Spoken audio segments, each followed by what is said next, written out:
Richie, you're on. Well, great, got it. Thanks for being here. And I'm really thrilled. I've done about a dozen or so readings and ice cream socials when we had the available outdoor weather. It was great. It was a great opportunity to do readings and to do signings and one of the first ones was at the Greenfield Library. I didn't really understand how to do that at the time. And so we were basically calling people off the street because they couldn't find us out in the front of the library. It was pretty funny. And I, came with more ice cream than I knew what to do. And so we wound up bringing a lot of it for the second one. So most of these stories are from the second book, which came out at the end of May, just in time for those ice cream socials. And like the first book, this is also a book of primarily profiles of people, portraits of people, but there are also some features stories that that are about stuff that happened in the area that that just caught my fancy. So I'm going to start off with one that's a little bit out of the area, but it's about somebody who a lot of people knew around Franklin County. He's one of my favorite folks to listen to. And just for a warning, there is some sound effects that I've got going on here, just in case you're think something's weird is going on here. But this story is called Waking Up with Lertsema. It's about Robert J. Lertsema, and it's from November 6, 1980. And just a word of warning is that all these stories are written in the present tense. So just keep your bearings about that. He's been called offbeat, quirky, most creative newscaster in America. But Robert J. Lertsema, the inimitable host of National Public Radio's morning Pro Musica, is more aptly described by the simple birdsong that opens his 7-day-a-week classical music program. Listening to Lertsema is sipping a cup of cafe au lait. His baritone voice almost grumbles smoothly, yet it's hardly the silver-throated clarity that oozes from some easy-listening announcers. Lertsema himself is far less smooth, breaking all canons of radio announcing. He shrugs off one writer's labeling him a cult figure, preferring what another has dubbed the cult of calm. Lertsema seems so languid, so low-key that, in the words of one writer, he seems to be swaying on the edge of a coma. But at 7 a.m., when Lertsema begins his 5-hour broadcast from WGBH in Boston, he sounds more like a bathrobed, overnight house guest you've stumbled upon in your hallway, someone saluting with a groggy, "Good morning," on the way to the bathroom before breakfast. Lertsema, 48, is short, stocky, and quite bald with wispy, bushy white sideburns.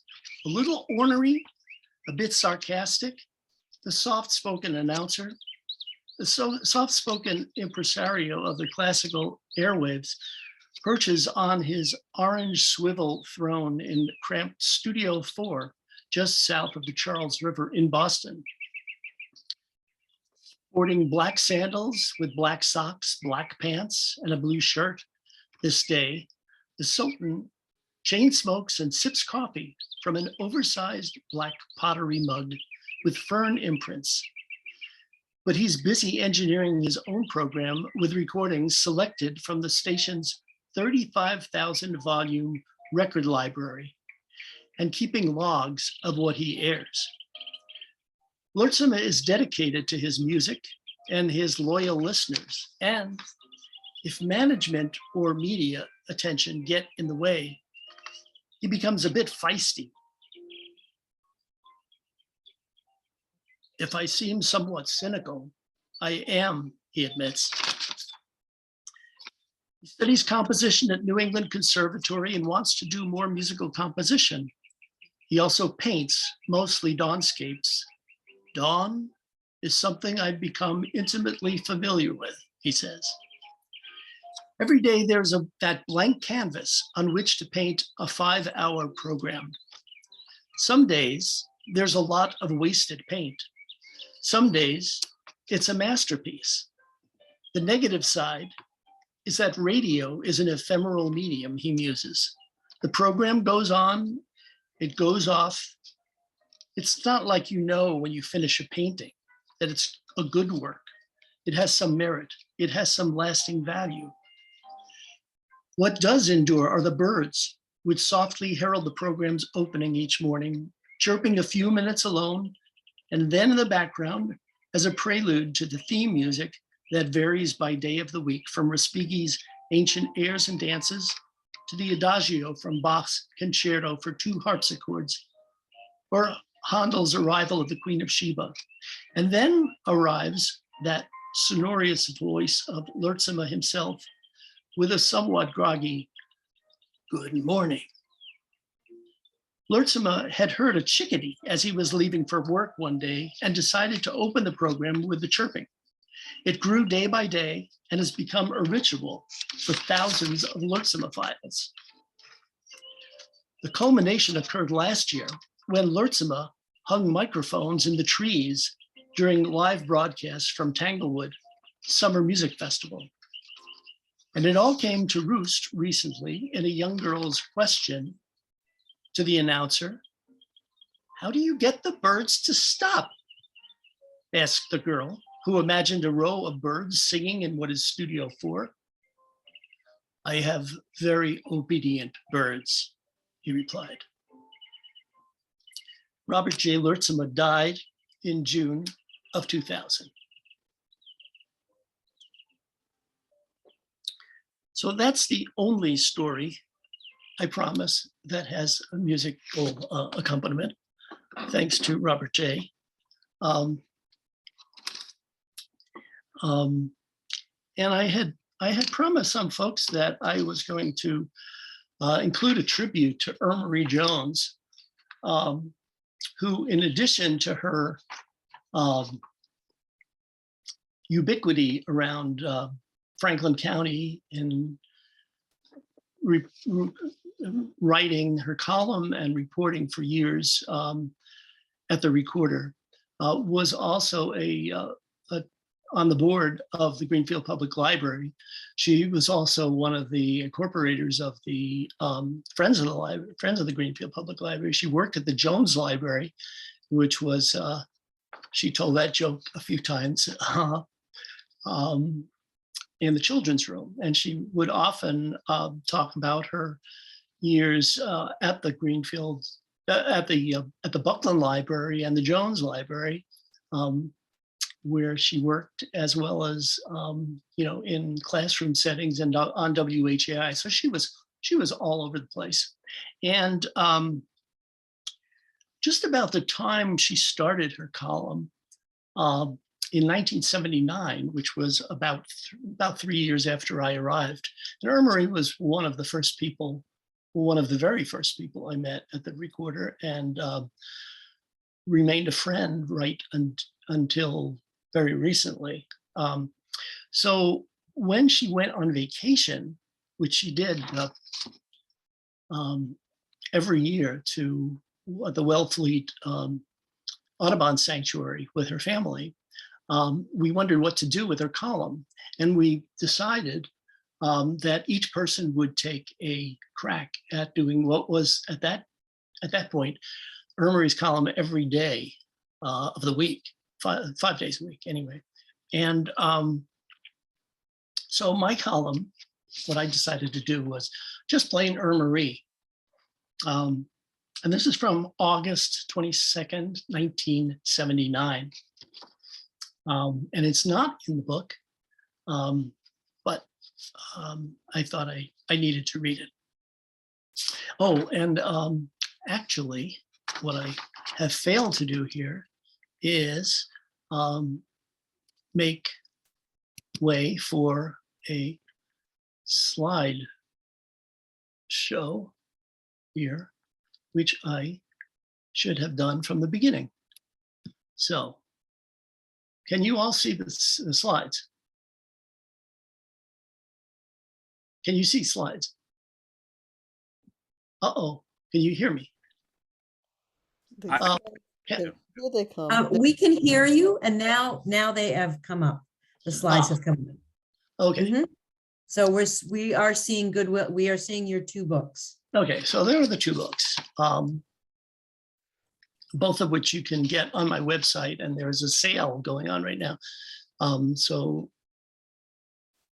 And there's Robert J. Lertzema, who I meant to have on during that reading, but now we'll turn to Marie.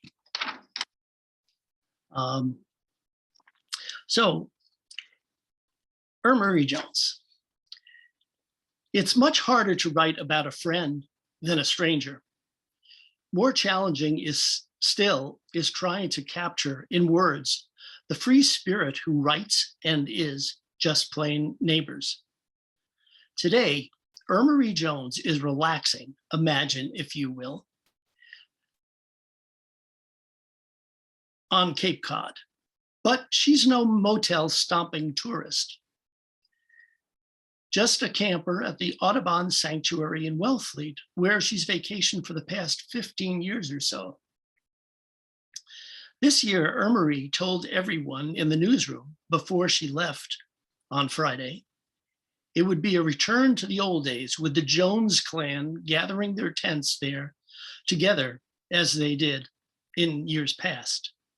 Also, before she left, Marie brought in about 24 tomatoes from her victory garden, gathering their tents where they're together as they did in years past. Also, before she left, Marie brought in about 24 tomatoes, a truck farmer in a VW Bug. Marie feeds the editorial department of the Greenfield Recorder its greens each summer. So far, we've eaten her tomatoes, beets, cabbages, summer squash, and cucumbers. It's like having Mrs. McGregor for a reporter. Her produce an organic anachronism in our computerized newsroom. Marie stands maybe 5'3", but never still. Her name is actually Irma Marie, but slowing it down from the better known contraction just wouldn't suit the chipmunk-paced little woman. At 55, Just Plain Neighbors is always on the run. With a lovable jitteriness, nobody's quicker at running around the obstacle course of newsroom desks to answer anyone's ringing telephone.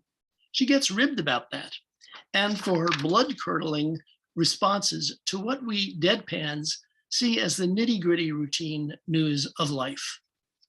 But she takes the kidding in her 50-mile-an-hour stride with a unique little giggle that captures her spirit in sound.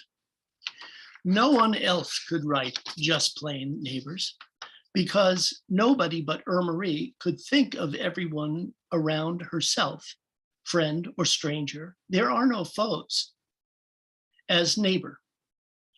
Marie often recounts for us when she lived in Leverett and worked as children's librarian in Amherst, or working at WHAI, where, like at the Recorder, she used to do just about everything. Or the happiest days of all, helping her husband on their farm in Buckland. If you don't believe she's your neighbor, try her. Bring in your wedding picture or your birth announcement, and Marie will share your joy with you. Bring in an obituary, and she'll share your sorrow. And it's all as genuine as Marie herself. Marie is a touch of home in an era of homelessness. Maybe it stems from bringing up children for some 30 years, 3 foster children, then 5 of her own.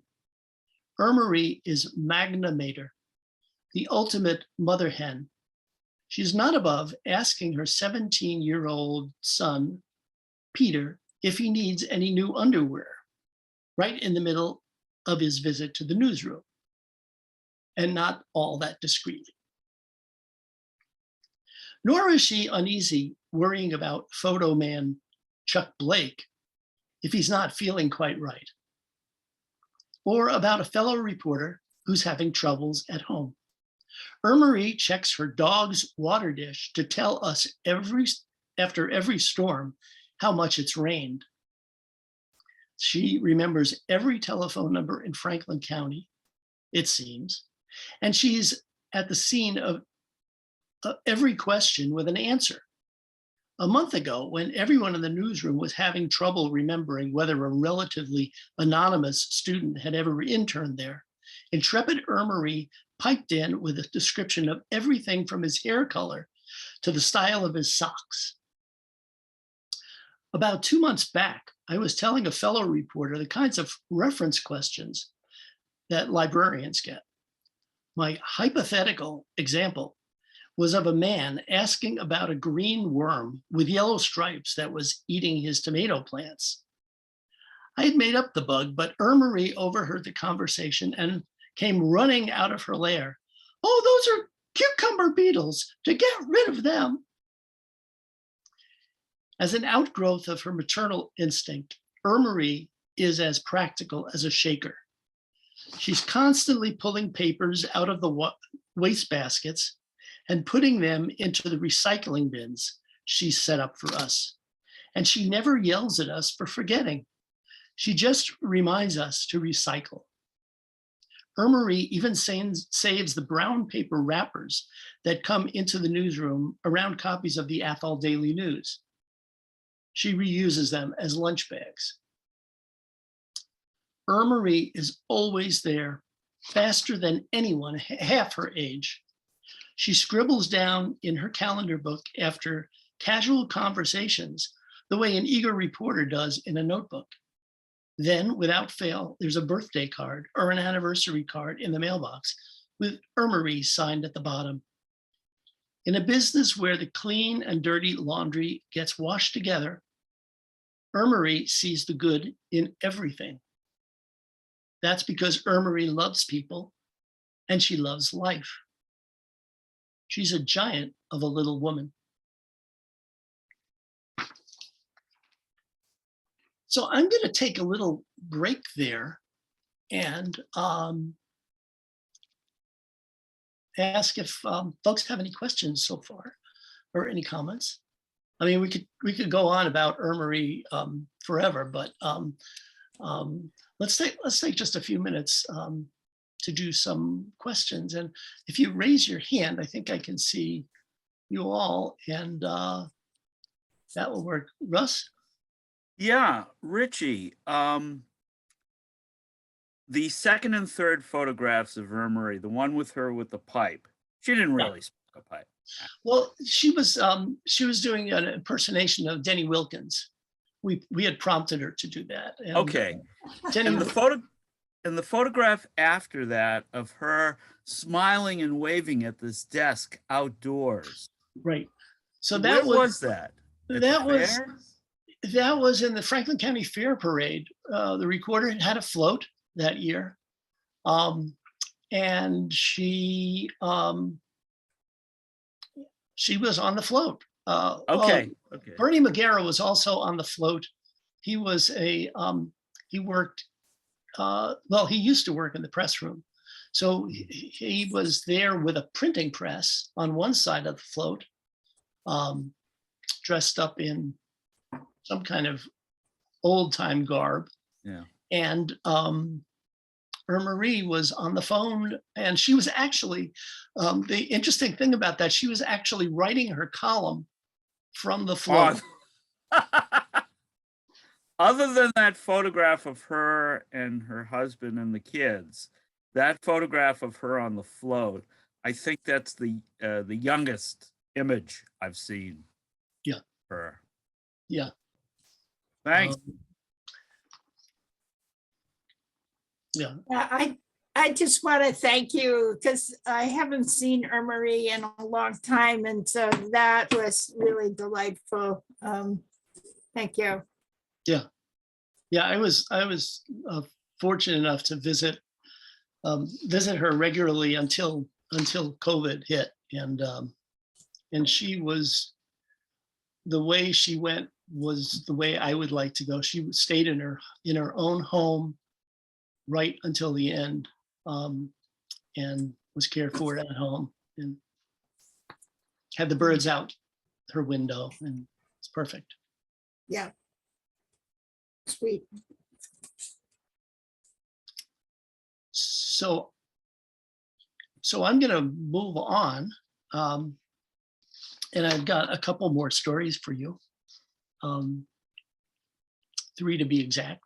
So let me get back to this split screen, see if I can do that again. That's not what I want. I want that. Yes, that's what I want.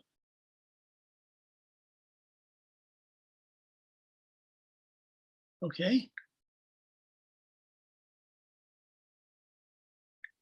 Okay, so until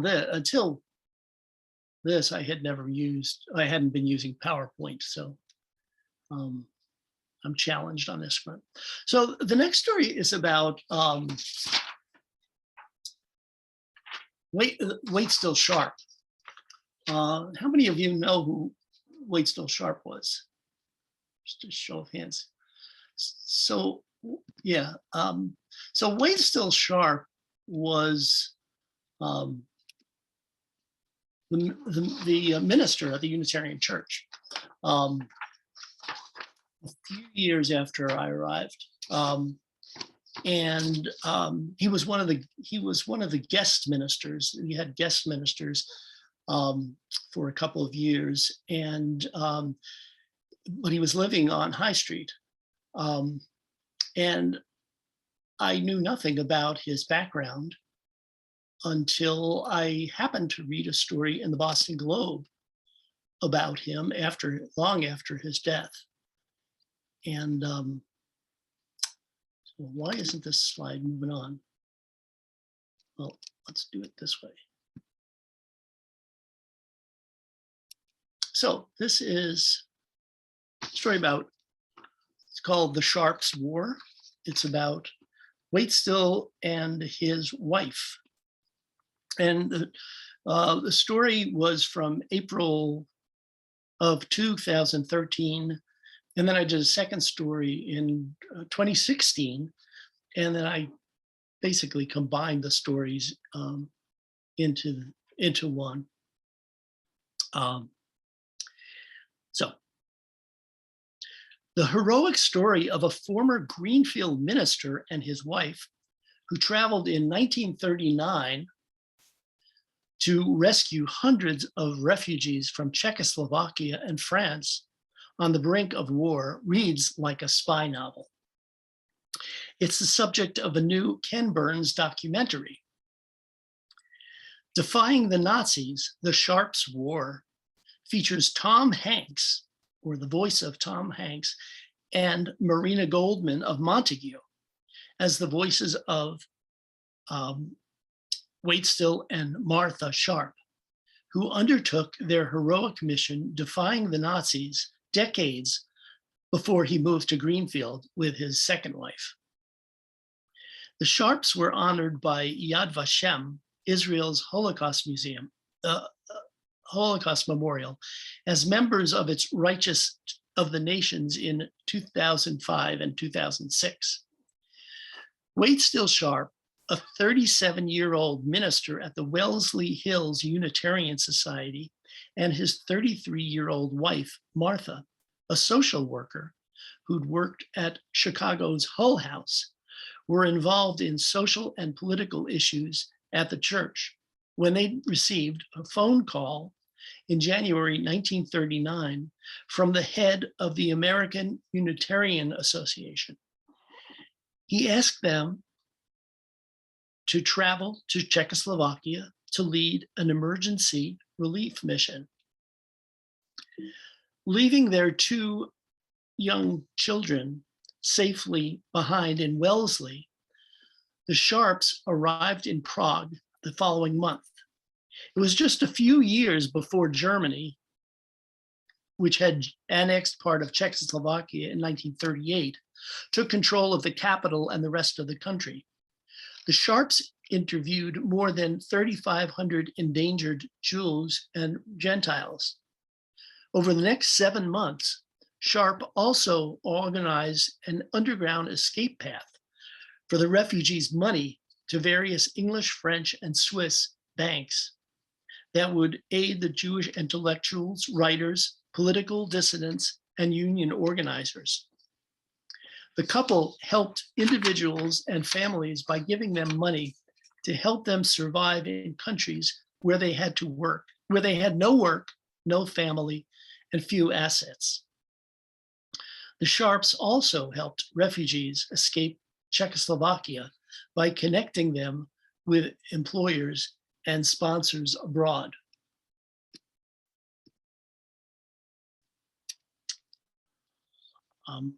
Pursued by Nazi police and Gestapo patrols, the Sharps had their offices ransacked and faced arrest for aiding refugees. With the Nazis at their heels, they left Prague in August 1939, the day after hearing their arrest was imminent. On the night the Nazis entered Prague in early March 1939, the Sharps burned their notes and kept no further records, according to the Unitarian Universalist Service Committee. Their personal peril increased when the Gestapo closed down their offices at the end of July, but the Sharps were committed to completing their mission. Waite still left Prague in early August for a conference in Switzerland, the service committee continues, but was prevented from returning to Czechoslovakia. Martha departed from Prague alone a week later, learning only afterward that she had escaped capture by the Gestapo by 1 day. I found a taxi in the early darkness, Martha Sharp detailed in one later account, and noting that the driver had a companion in the front seat, gave an address which was near, but not actually the one which was my destination.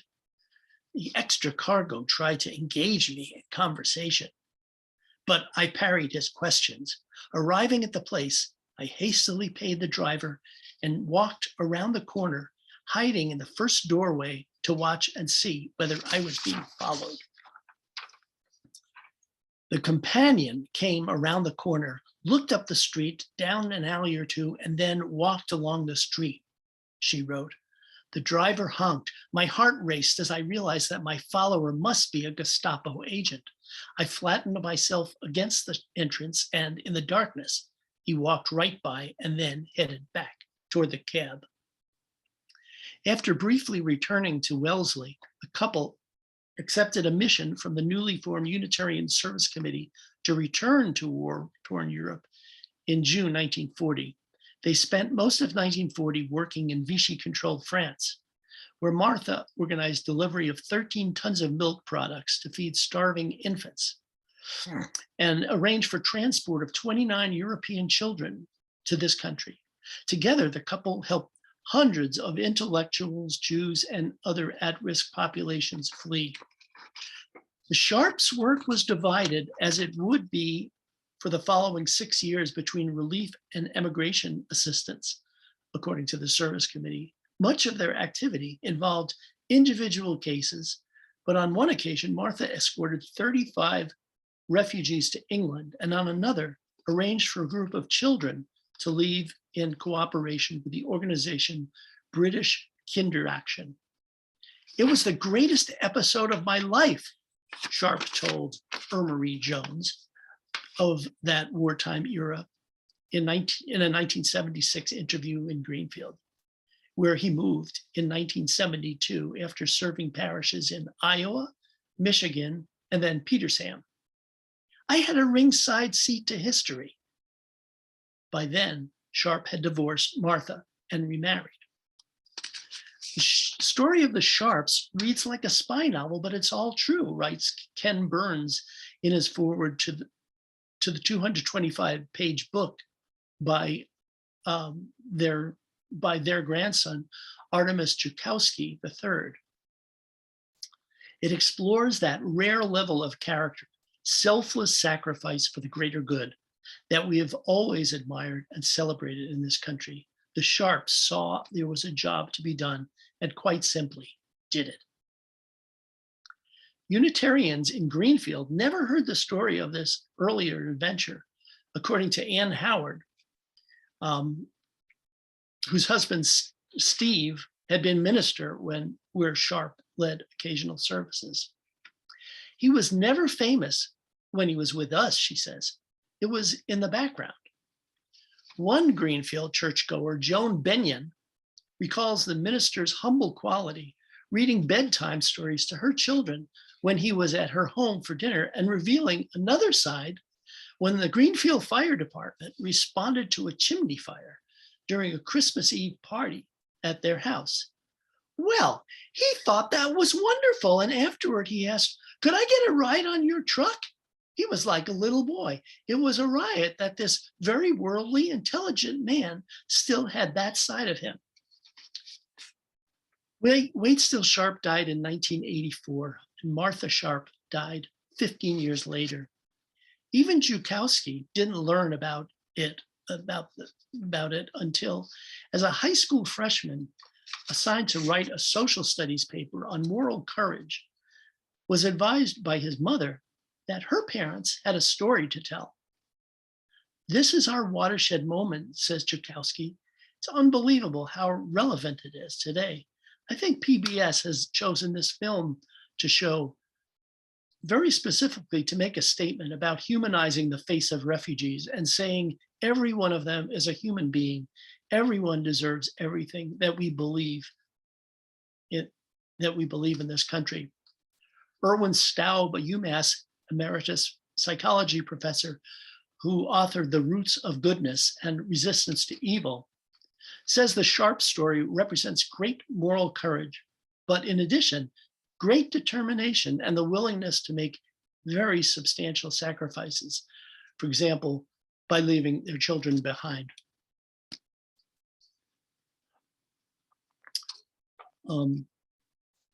We seem now to be in a variety of ways on a downward course, Erwin Staub says, with people getting more and more critical of each other, with expressions of hostility toward various other groups. And here were these people willing to put themselves out so intensely for the other. They saw the humanity in the other and the great danger to the other, and were willing to do whatever was within their power to protect people and save lives. We desperately need this. So that's the Sharps. And I'd like to read another story.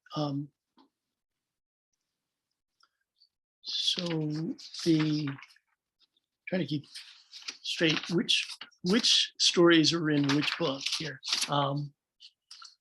But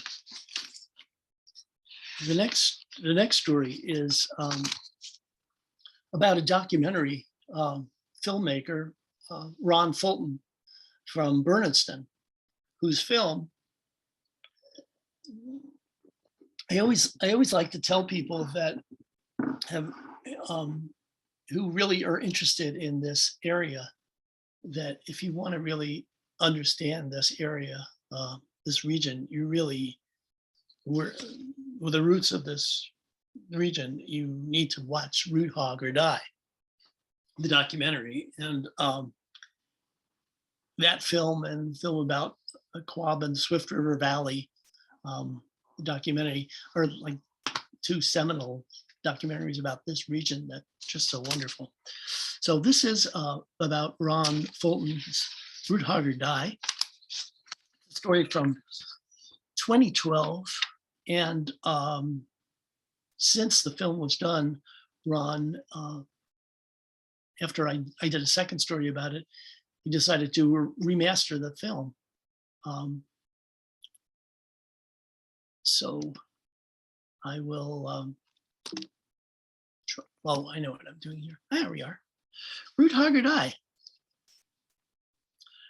We're a timeless people.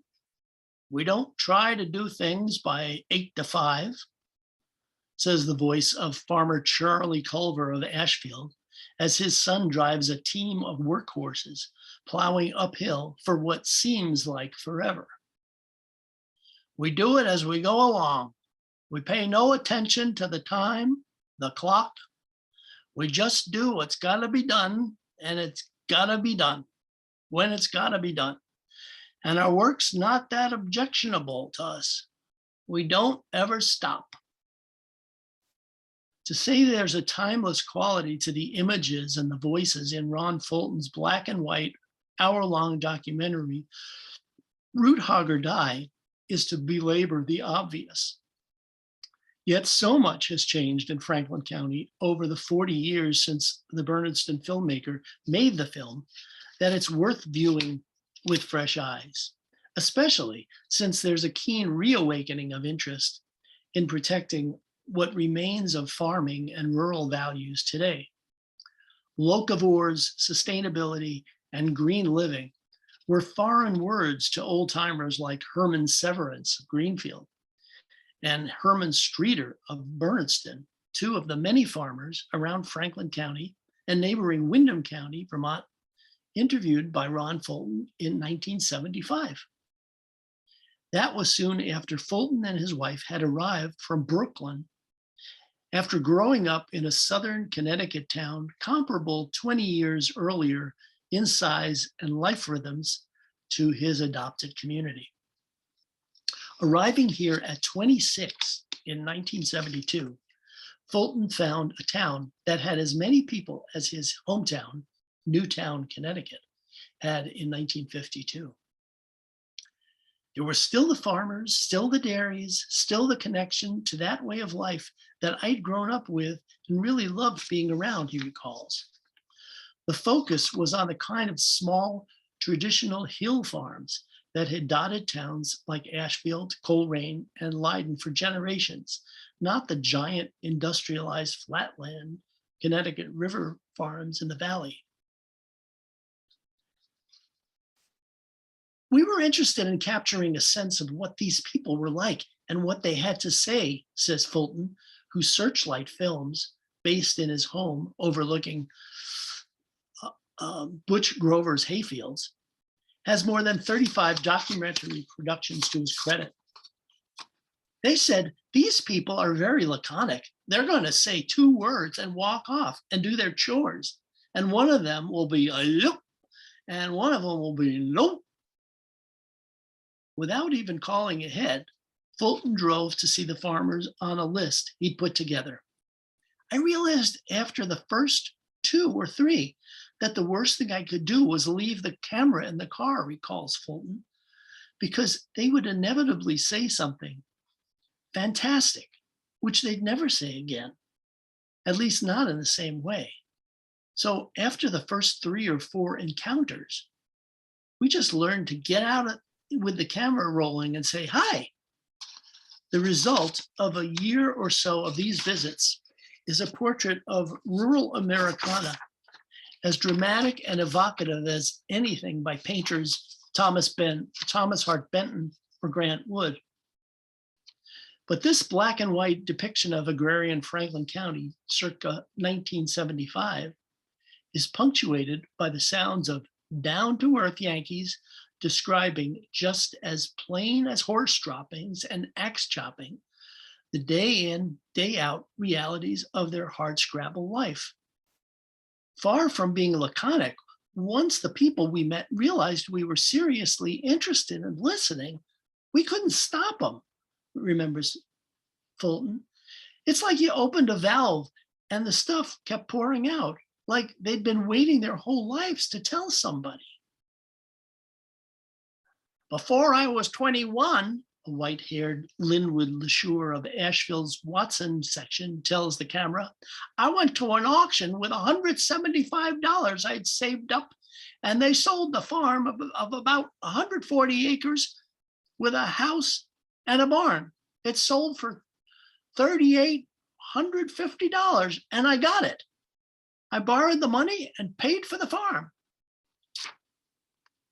Minnie Richardson of Leiden,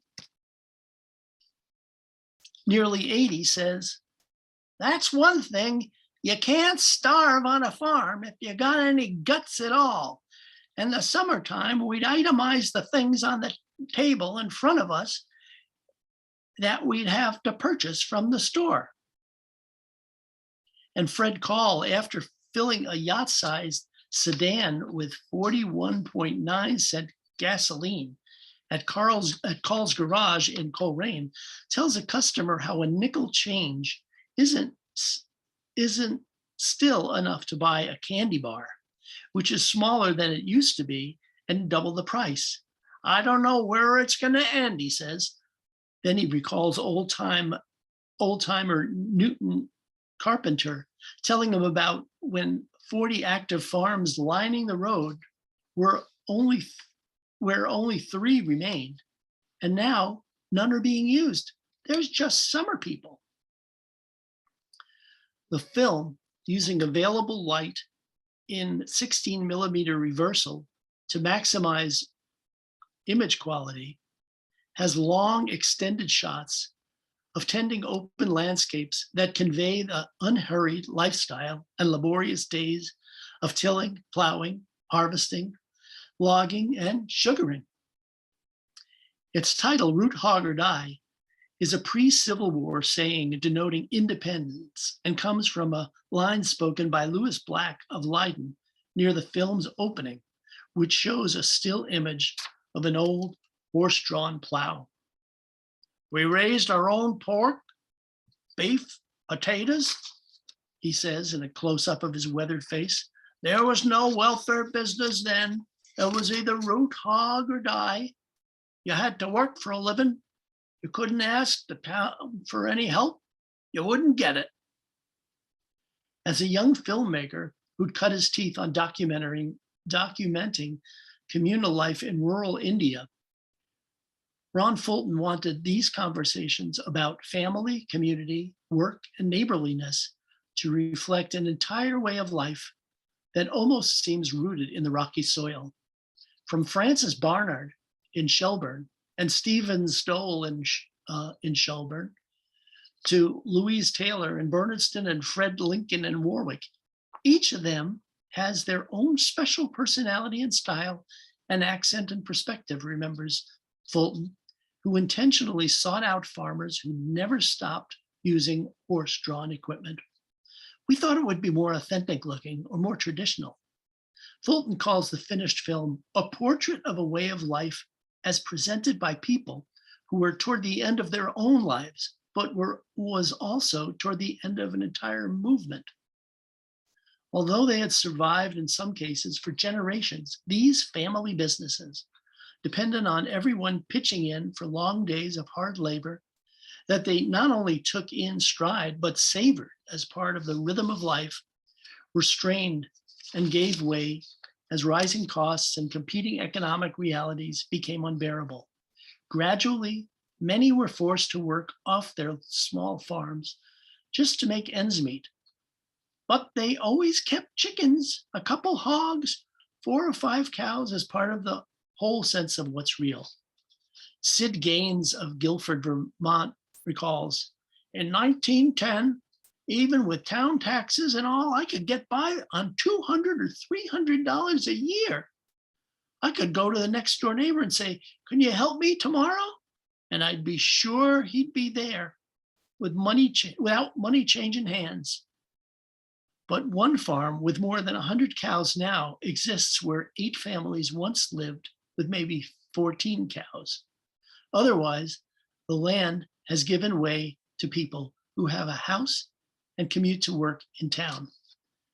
Now the folks just live here and they don't got no use for the land. "There was a lot of people in these hills," says the deep, folksy voice of Norman Field of Bernardston. "They all had pretty small farms, no big acreage. If you go up along the ridge, along the state line, you'll find cellar holes and stone walls, and now it's all woods. New England was pretty crowded before the Civil War. After the Civil War, they opened up the West. You could go and get a farm in low age just for moving into it. A lot of people here moved out there. Too small, too hilly, stony, didn't pay. Ron Fulton recalls, we started filming in the spring in sugaring time. We filmed all summer into fall and early winter, and the film is cut in that sequence. It was like, this is what they did. This is how they said it. And this is what came out, following the form of the year, following the time of the agrarian progression. It was unintentional and it was perfect because this is the way these people's lives were organized. What makes this film timely is the same thing that makes it timeless. There are deeper forces at work here. By myopically putting on blinders and going to work every day, in what we do, we miss the connection between the now and the infinite. We miss the big picture. What makes this film special is that you have a localized portrait of the local situation, and yet it does it in a way that's global. In the film, Charlie Culver of Asheville recalls his gruesome depression in the 1930s, but how some relatives who had lorded over us after they moved to the city returned home to the farm rather than having to stand there 3 or 5 hours in a line to get a loaf of bread. They'd come down to our level, Culver declares. That's what we need right now. There's got to come a day of reckoning sometime. We can't live artificially forever. If, as Ron Fulton believes, there's a renewed energy to relearn basic skills for living off the land and to regain some of the resilience that these old timers had, what seems even more important is the return to their sense of values. Maybe it's a hard way of life, but in some ways, it's quite gratifying, Louise Taylor says quietly as she feeds her calves on her Bernston farm. When we came here, we came on what you'd call a shoestring, and it's been a struggle ever since we've been here. I think some people don't get any thrill out of having to pull hard to make both ends meet, but I find it fascinating. Good thing I do. And I should say that this is not a photo of Louise Taylor. This is a photo of Minnie Richardson, who was out of the 42 years that I spent reporting, she was one of my favorite people, right at the very, very beginning. Fascinating woman from East Coleraine, West Leiden. And also I should say that this photo is not, although it evokes some of the scenes in the movie, it's not from the movie. This is my neighbor, Rob Ripley, who is also no longer with us and is in, he's in the first book. So I should just say, and I do have one more story that I want to share with you, but should say, so these are the two books. This is the first one, second one. And stories in this first book include one about Lori Wyatt and Pete Seeger, and story about Rob Ripley, and story about Wally and Juanita Nelson. So there's just all these different, different people who meant so much to me. And so I'll stop for a question or two and then we'll finish up. If you have a question or two. Questions, comments? Yeah. Why did you name the second book Goodwill and Ice Cream? I knew you were going to ask that question. And that's why I have one more reading about ice cream. So Okay. I'll save that for that reading, which is a short one. But And I gotta tell you, Waitstill's second wife, Monica, who was still there at All Souls Church when I started attending in '98, Mhm. she was really, really something. So was Marie. I remember Monica and a few other older members of the church taking turns giving a sermon, and hers was like the joys of worrying. And I don't remember anything else about it, but it was hilarious. Uh-huh. And there is a plaque dedicated to Waitstill and his wife in the back wall of the sanctuary. Mhm. Jean, did you have a question? No, just Suzanne? thanks to Richie. Yeah. Oh, thanks, Judy. Good seeing you. So, and Waitstill was incredible, larger than life character, because I was attending the Unitarian Church at that time, and my wife at the time used to call him Waitstill Churchill, because he had that kind of presence. He'd get up there and we just had this breadth of knowledge about how things were. And I remember him talking about desertification as an issue. And that was the first time I'd ever encountered that concept. And just amazing person. Some of the characters at that point, Henry Leland Clark was another one who wrote a lot of the hymns in the Unitarian hymnal and was part of the congregation, along with Marie and folks. So and writing, when I wrote that story, the hardest part about it was that his first wife was Martha's and the wife that I knew was Monica, and I kept getting them mixed up all the time, and we kept proofreading it and trying to fix it. Yeah. I think we did. So both of these books are on my website. As I said, there's a sale going on now where you get 2 books for a special price and everything. And there's also on that website a page where there's information about resources about each of the stories in both books. So you can go in and find all this detail and some films about Waitstill, about all these characters, and reviews of some of the documentaries and whatnot. So let me, hearing no more questions, let me go back and we can chat a little bit afterward. So this is story that grew out of an assignment. Most of these stories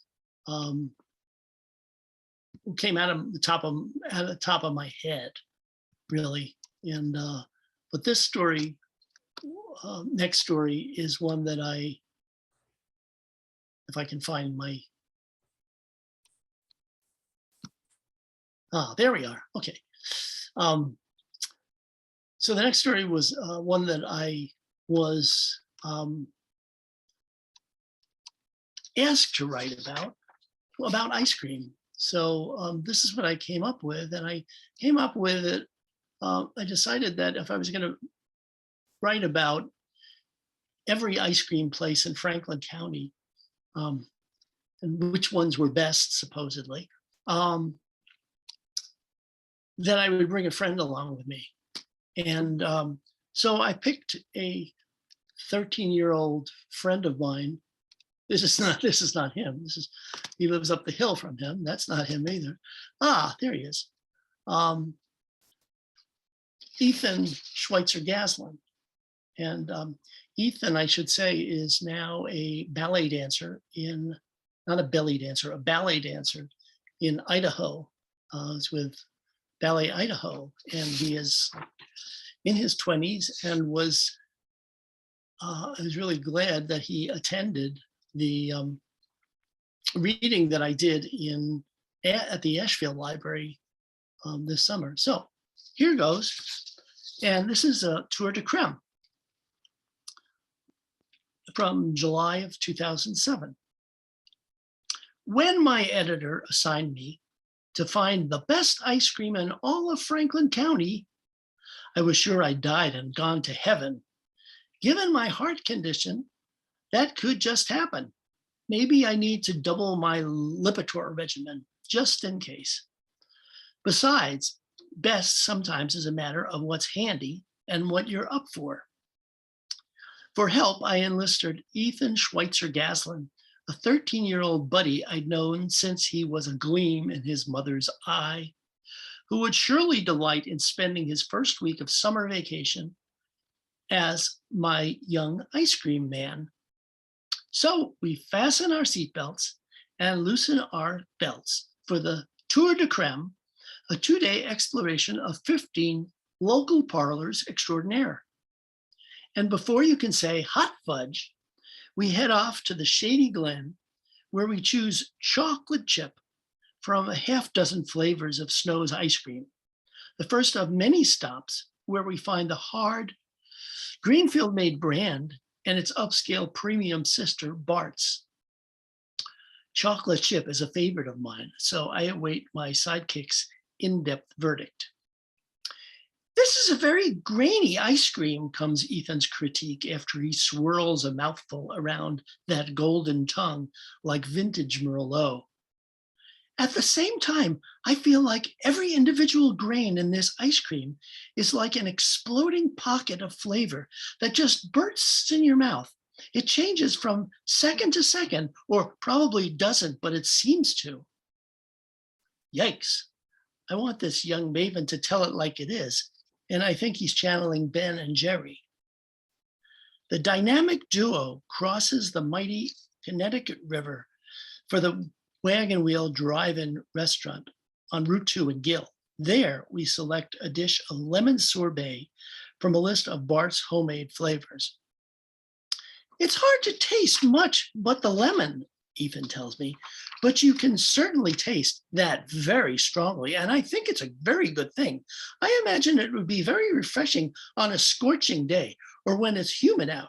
It's not too complicated, but it's enough to keep you interested, enough to keep your mouth wanting more, to keep your taste buds wanting to explore it. It's time to head west to the Ashfield hardware store.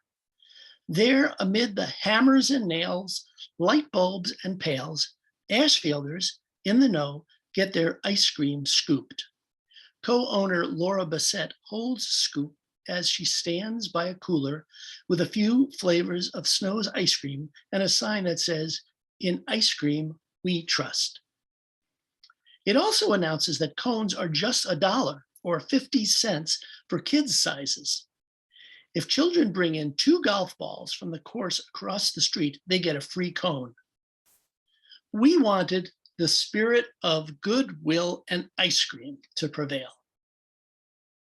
A lot of kids are hard up for cash, she tells us, as she hands Ethan a small mud pie cone.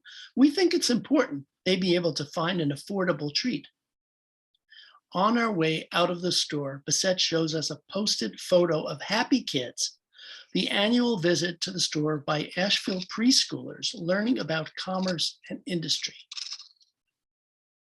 and community. Ice cream ambassadors.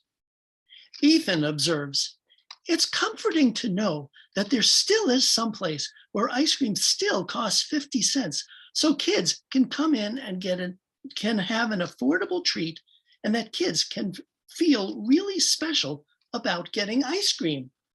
They can collect golf balls and buy ice cream with golf balls. What a novel concept. It's really nice to know that they're in it to make people happy, which is how people should behave. I'm in awe. Into this 13-year-old mouth goes a taste of ice cream, and out comes wisdom. Instead of having wars, we should eat ice cream together. At Baker's Country Store in Conway, further along Route 116, Ethan notes the attractive display of produce outside, and I notice 2 tables of regulars seated in front of shelves of canned goods. But for a scoop of Snow's ice cream, we choose coffee flavor. We're led into a side parlor. This is a lovely place, Ethan tells me as he nibbles some ice cream and we walk along the South River back toward the car. Rural Franklin County is what we're exploring with this ice cream tour. This is probably one of the last places where you could still listen to the birds sing and eat a good cone. As we wander off reflecting on our creme de la creme experience, I ask Ethan what he's learned from our edible adventure. That's a very good question. I learned you really can eat too much ice cream. You can and do, and in our case, did have too much ice cream. But then Ethan tops his reply a la mode. Sometimes it's not the ice cream that makes the memory sweet, but the people and places where you had it, the atmosphere and the surroundings. And everybody there puts a bit of themselves into the ice cream. It'll taste different because different people loved it in different ways.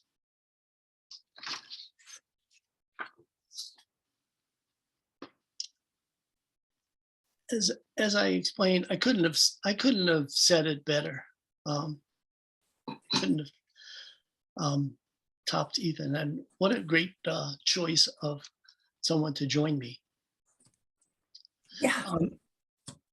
Where was the last photograph taken?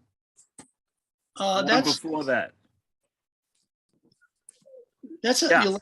Yelena's in Turner's Falls. Mhm. Oh, okay. All right. Thanks. Yeah, so they didn't really go along with the Ashfield hardware store or where I was at the time. And I should say that when did the Root Hogger Die, it reminded me that a lot of the stories are about agriculture. There's a story in there. There's a story in the second book about Gary Allen and one of the last dairy farms in Greenfield.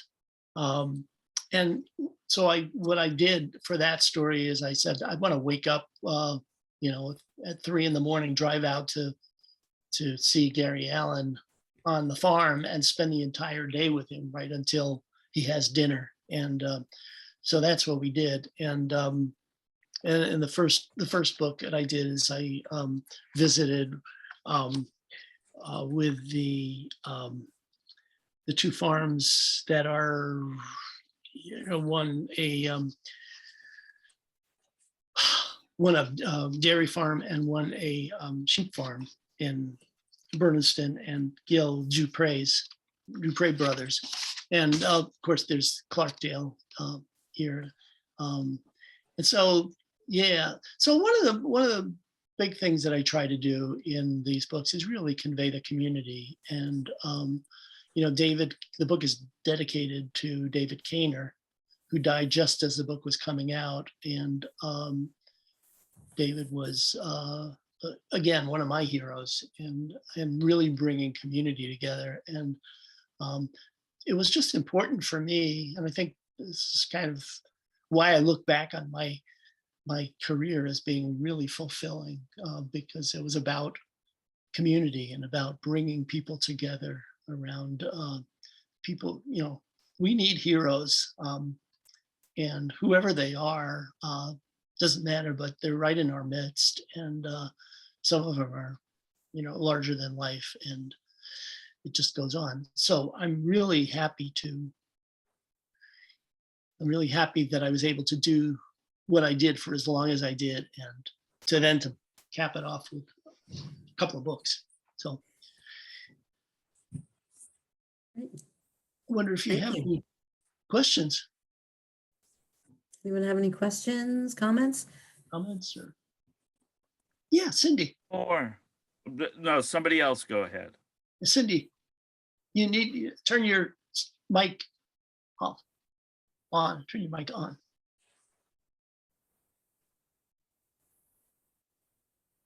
You're still muted, Cindy. Can you unmute her? Mute. Yeah. Me- Are you- There, Are you going to stop There you at 2? No, you can talk. Oh, are you going to stop at 2? 2 books. Yeah. Oh, I guess stop at 2. Okay. Well, you know, I certainly have enough for a 3rd book and a 4th book and a 5th book. But it's what I found about doing this is that it's really laborious. And I wound up doing everything. Unlike, when you're a reporter and you do your story and then you give it to the person, you give it to the editor and they edit it, spend time while you're doing the next story. But here you're doing, constantly finding all stuff to do. One of the most difficult things, and mind you, all these stories had been written, had been edited. So I thought it was just a matter of putting between 2 covers. But there's a whole process involved in editing, and the most difficult part that I found was getting photo permissions for a lot of the photos.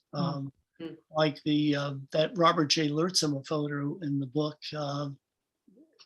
it was impossible to get that.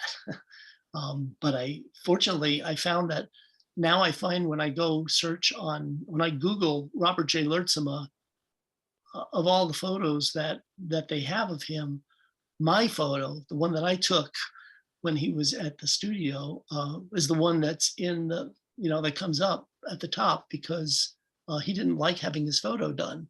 So, going back and trying to do that stuff is really hard. But I do have some thoughts about a 3rd book, but somebody's gonna have to do the work for me, which is. Well, thank you. I hope you'll do that, at least that 3rd one. We'll see how much energy I have. Yeah. Richie, Yeah. can you tell me the date of the Recorder article you did about Irma Marie so I could find it at the library? Yeah, it was August 22nd, 1979. 79. Great. Yeah. And I assume that, come spring, well, from what I understand, there's going to be a memorial service for and Good. so stay tuned.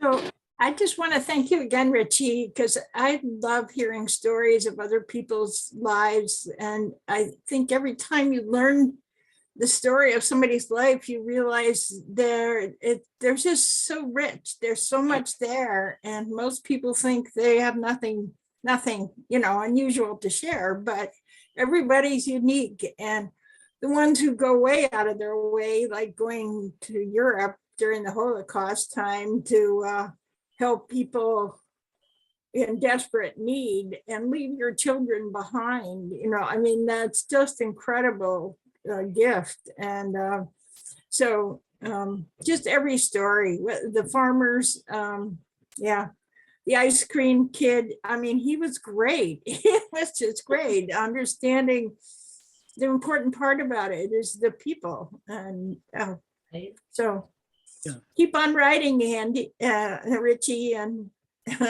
we'll be glad to read more stories.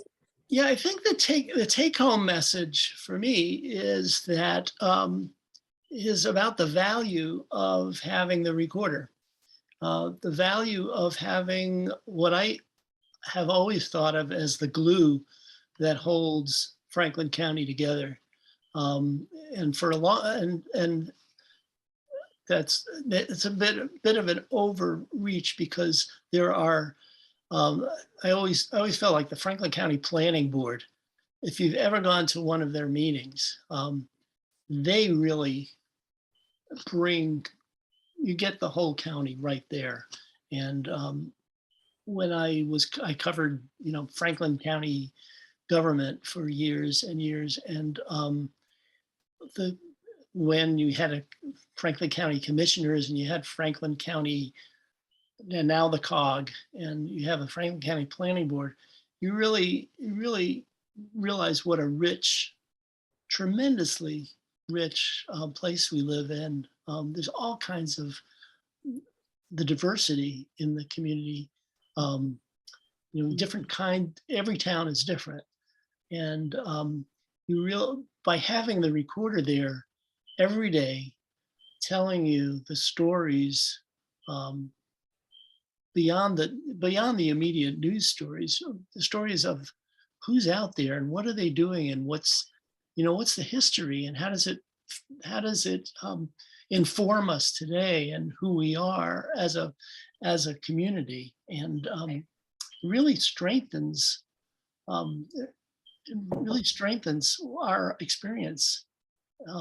So I applaud the folks who are still there, and I always thought the people I worked with were wonderful to all be doing this stuff.